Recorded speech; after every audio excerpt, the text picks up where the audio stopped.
Do not stack these unless you listen to this video and understand. And the reason I'm telling you that is because constitutional silver, coins like this, the 90%, the 40%, people love stacking this stuff. It stacks well. It holds its value 20 times, 18 times face. But if you put these together with this, you run a major risk of losing a majority of your investment. Now you're asking me, what are you talking about? Let me explain. So you have this beautiful specimen, right? 1 ounce, 999 fine silver. Look at this gorgeous piece. But what I'm concerned about is this. The mom, the grandma, the grandpa, the dad, or even the kids or the family of your kids, right? When you pass, and one day you're going to pass, there's going to be a whole lot of things that you have to think about. There's going to be funeral, there's going to be the funeral costs, and you know there's going to be a mound of paperwork to deal with and to sort through. They're going to be inundated with a lot of emotion. And I'm telling you, when you're talking about death and you're talking about passing, these people are going to be on an emotional overload. They're going to have to deal with taxes and debts and bills and death certificates and trying to get things taken care of. I have a great friend who just lost his wife about 50 years. The last thing you want them worrying about is this. In fact, you want to test it? Put it on a table and ask a kid how much it's worth. They're going to go, $1. Here's one for you.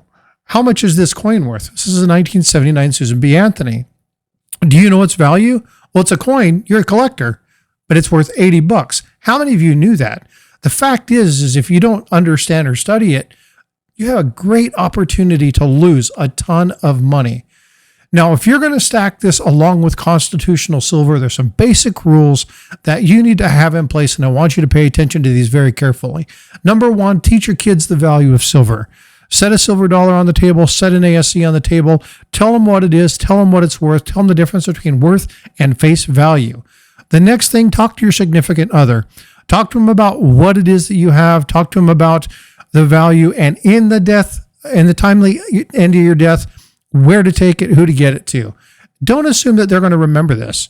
Okay. Write it down, document it, leave it in a couple different places, because when worse comes to worse, they may not be able to think about all the stuff that you taught them. Secondly, separate your collectibles from your stack. I know it's very hard if you only have a small set and it's in a certain place, but what you want to do is you want to keep your stuff out of the bank. You do not want to put your stuff in the bank. And I'm going to tell you right now, face value is what you're going to get if they take this to the bank, and you're going to lose a whole bunch of money. And what I don't want to have happen is for those of you who are stacking these monster boxes, there's 500 in here and they're worth $22,000, $23,000. And you're going to have this big old stack of cash is what you're expecting. I don't want it to turn into this, because that would be a travesty. And this is something you really need to focus on. The time for action is now. If you're going to stack this, be smart. Understand the profit, the risk, and the lost opportunity that can happen if you stack this along with constitutional, but don't make preparations for it. Ladies and gentlemen, this is Frostbite coming from a numismatist. I hope you understand and take the value of this with a grain of salt. Stackers, love you. I appreciate you. We'll see you around in the stream. Talk to you later. And as always, this is Frostbite. See you in the streams.